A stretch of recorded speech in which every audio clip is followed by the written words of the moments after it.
If you're trying to import your contacts into Constant Contact but would rather use a CSV or Excel spreadsheet rather than a text file, there's actually a really easy way to convert your text file into a CSV or Excel spreadsheet.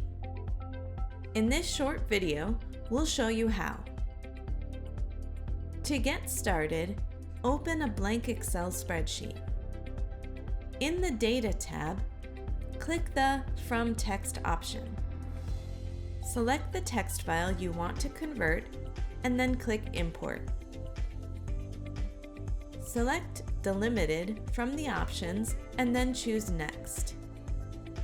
When converting a text file, you typically will select Tab to properly split your data into columns. Pay close attention to the Data Preview section to make sure everything looks right.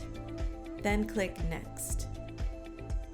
From there, select General and then Finish. You'll be asked where you want to put the data, so select Existing Worksheet and then add the following string to the field. This will ensure your data begins in row 1, column A. Then click OK. Your text file is now converted and can be saved as an Excel spreadsheet or CSV file in order to be imported into Constant Contact.